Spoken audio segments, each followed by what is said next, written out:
The crystal wine glasses clinked as Elizabeth Montgomery raised a toast, her perfectly manicured hands steady despite the third glass of Bordeaux. To family success, she announced, her eyes fixing on me with barely concealed disdain. Well, most of the family's success. I sat quietly at the massive dining table, watching my mother-in-law perform for her usual Sunday dinner audience. My husband James shifted uncomfortably beside me, but remained silent. He never did have the courage to stand up to his mother.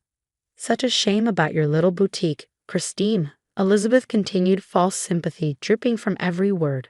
I warned James that retail was such a risky business. Not everyone is cut out for the corporate world. My name is Christine Chen, and at 34, I was watching my mother-in-law celebrate what she thought was my financial ruin. After 2 years of her careful sabotage, she believed she finally succeeded in proving I wasn't worthy of her precious son or the Montgomery family name. These things happen, I said mildly, taking a small sip of wine. Business is unpredictable.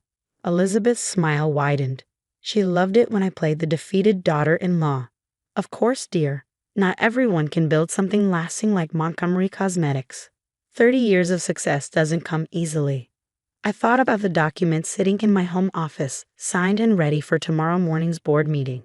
Elizabeth had no idea that while she'd been busy destroying my small chain of boutiques, I'd been orchestrating the biggest business coup in her company's history.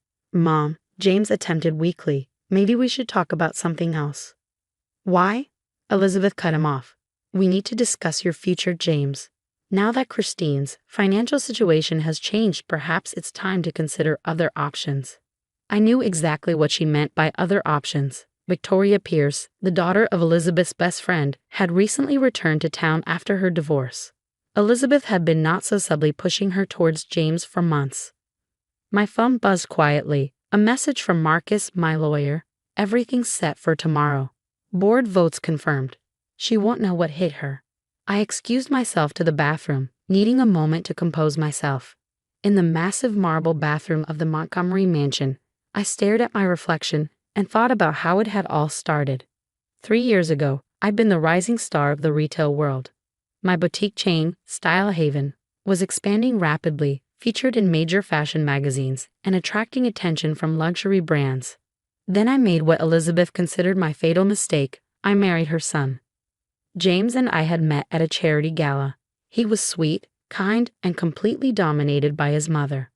But I loved him and foolishly thought love would be enough to overcome Elizabeth's disapproval of my new money status and Chinese-American background. The sabotage started small. Elizabeth would casually mention to her society friends that my boutiques were having quality issues. Key suppliers suddenly canceled contracts. Landlords unexpectedly raised rents or refused to renew leases. Each problem seemed random, but I knew better. What Elizabeth didn't know was that I'd been recording everything. Every casual phone call where she urged suppliers to drop me. Every meeting where she pressured property owners. Every subtle threat she made to anyone who did business with Style Haven. But more importantly, she never bothered to look closely at the group of investment firms that had been quietly buying up shares of Montgomery Cosmetics over the past year. Why would she? The companies all seemed independent, legitimate, with no connection to me. My phone buzzed again. Another message from Marcus. Final share count confirmed. You control 62% through the holding companies. Board meeting scheduled for 9 a.m. I returned to the dining room just as Elizabeth was starting another story about her business success. It's all about connections, really, she was saying. The right people, the right background. You understand, don't you, Christine? Perfectly, I replied, thinking about the connections I'd made while building my case against her. The suppliers who'd provided documentation of her interference. The property owners who'd recorded her threats. The executives at her company who were tired of her outdated leadership and discriminatory practices. James touched my hand under the table, a small gesture of support he only dared when his mother wasn't looking. He had no idea what was coming either. I kept him in the dark to protect him, and to ensure his reactions tomorrow would be genuine. More wine, Christine? Elizabeth offered, her smile sharp. Drown your sorrows. No, thank you, I said. I have an early meeting tomorrow. She couldn't resist the opening. Oh, still trying to save your little shops? Sometimes it's better to just admit defeat gracefully. I thought about the times I cried in private over her sabotage, The night spent rebuilding after each attack. The careful planning and patience it had taken to turn her own tactics against her. Actually, I said, it's a corporate consulting meeting. I've been exploring new opportunities. Elizabeth's smile turned condescending. How nice. Perhaps something more appropriate to your skills, retail sales perhaps? James started to object, but I squeezed his hand, stopping him. Let her have this moment. Let her think she won. Tomorrow would be soon enough for truth. As dinner wound down, Elizabeth pulled James aside for a private word, one she ensured was just loud enough for me to hear. Victoria's looking lovely since her return, she said. You remember how close you two were in college? Sometimes first choices aren't the best choices, darling. I gathered my things, pretending not to hear. Elizabeth Montgomery had spent 3 years trying to drive me out of her family and destroy my business. She thought she'd succeeded. In less than 12 hours, she would learn how wrong she was. Christine, she called as we were leaving, don't be a stranger. Just because things didn't work out with your business doesn't mean you're not still family, in a way. I turned back, unable to resist one small hint. Thank you, Elizabeth. You've taught me so much about business, about how to acquire things people don't want to let go of, about patience. Tomorrow should be interesting. She frowned slightly, but I was already walking out, James following behind me. In the car, he'd apologized again for his mother's behavior. I don't know why she's like this. I should have said something. It's fine, I assured him. Everything's going to change very soon. What do you mean? I patted his hand. Just be ready for tomorrow's news, and remember that I love you. That night, I reviewed everything one final time. The evidence of Elizabeth's sabotage, carefully compiled and ready to be released if needed. The shareholding documents showing my controlling interest in Montgomery Cosmetics. The board votes already secured. My phone lit up with a final message from Marcus. All systems go for tomorrow. Elizabeth won't know what hit her. I smiled, thinking of Elizabeth's smug toast to family success. Tomorrow would redefine exactly what that meant. The Montgomery Cosmetics boardroom felt different at 8:45 a.m. as I took my seat at the head of the table. Elizabeth's usual chair, but she didn't know that yet. Through the floor-to-ceiling windows, I could see her arriving in the parking lot, strutting toward the building with her usual air of entitlement. Are you sure about this? Marcus asked quietly, arranging the documents we need. Once we start, there's no going back. I nodded, thinking of all the nights I'd spent building up to this moment. She chose this path, Marcus. She just didn't expect anyone to fight back.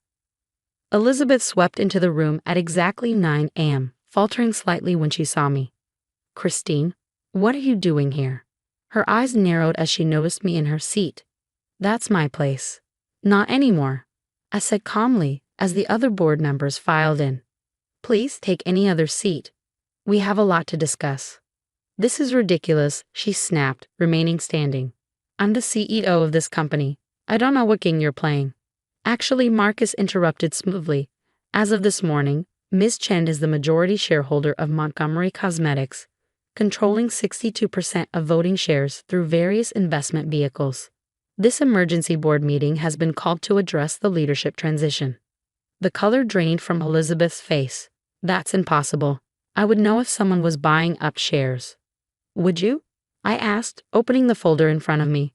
Like you knew who was really behind the Pacific Ridge Investment Group, or Summit Valley Holdings. You've been so busy trying to destroy my business that you never noticed who was buying into yours. The other board members were watching with barely concealed interest.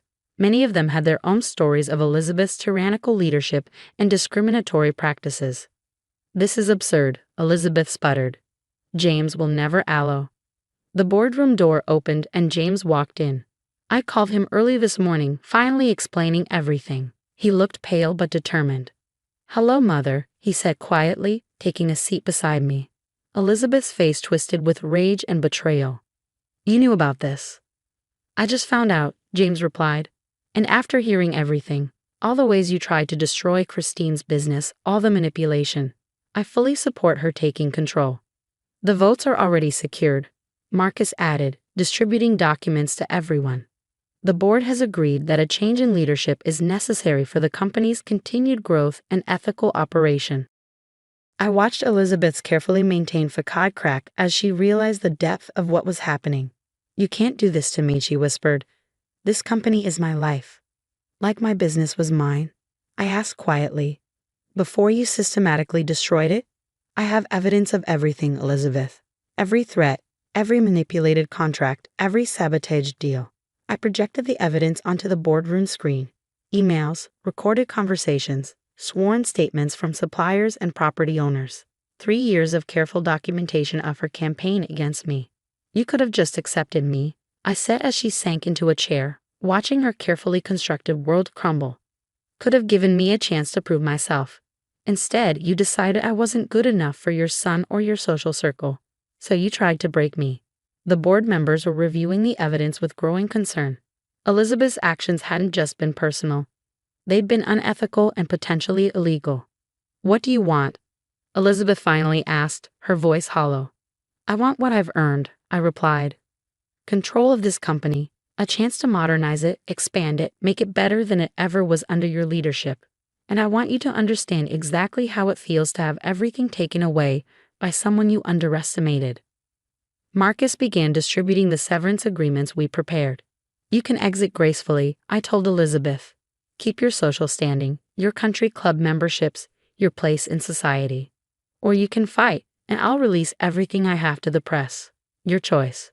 Her hands shook as she read the documents. "You've thought of everything, haven't you?" "I learned from the best," I said. "You taught me that patience and careful planning are everything in business. That sometimes you have to let your opponent think they're winning before you make your final move." The next hour was a blur of signatures and legal terminology. Elizabeth signed everything put in front of her, her perfect makeup failing to hide her devastation. By 10:30, she was no longer CEO of Montgomery Cosmetics. As she stood to leave, she turned to James one last time. "She planned this all along," she said bitterly. "She married you to get to me." James shook his head. "No, Mother. I married her because I loved her. You're the one who turned it into a war. And you lost." After Elizabeth left, the board quickly approved the transition plan we developed. By noon, I was officially CEO of Montgomery Cosmetics, with a mandate to modernize and expand the company. That evening, James and I sat in our home office, processing everything that had happened. "I wish you'd told me sooner," he said quietly. "I needed to protect you," I explained, "and I needed your reactions to be genuine. Your mother had to believe you knew nothing." He nodded slowly. "What happens now?" "Now we rebuild. Both the company and our family, but on different terms." Over the next few months, Montgomery Cosmetics underwent a transformation. We launched new product lines, modernized our marketing, and expanded into international markets. The stock price soared. Elizabeth retreated to her country house, emerging only occasionally for carefully selected social events. The whispers followed her, about how her Chinese-American daughter-in-law had outmaneuvered her, taken her company, proven herself more than worthy of the Montgomery name. A year later, I sat in what had been Elizabeth's office, reviewing quarterly reports. The company was thriving, our market share growing. The phone rang, Elizabeth's number. "I understand now," she said without preamble. "What I did to you, what it feels like." "That was the point," I replied. "The company, it's doing better than ever." "Yes." A long pause. Perhaps I was wrong. About you. About everything." I thought about the years of pain she'd caused, the nights I'd spent crying over her sabotage, the careful planning it had taken to turn it all around. "Yes," I said simply. "You were." Another pause. "James mentioned you're expecting a girl. Due in March. I would like to be part of her life, if you'll allow it." I looked at the family photo on my desk. James and me at last year's company gala, both smiling genuinely for the first time in years. "We can try," I said carefully, "but things will be different. No manipulation, no games, no trying to control everything." "I understand," she said quietly. "You've certainly proved you're stronger than I thought." After we hung up, I walked to the window, looking out over the city. Elizabeth had spent years trying to prove I wasn't good enough for her family or her company. In defeating her, I proved her right. I wasn't just good enough, I was better. The company flourished under my leadership, expanding into new markets and product lines. James found his own strength, starting a charitable foundation that worked to support small businesses affected by corporate bullying. And Elizabeth? She learned what it meant to be on the other side of power, to have to ask instead of demand, to accept instead of control. Sometimes, at family gatherings, I catch her watching me, not with the old contempt, but with something like respect. She's learned that true power isn't about destroying others to maintain control. It's about building something stronger from the ashes of what others tried to destroy.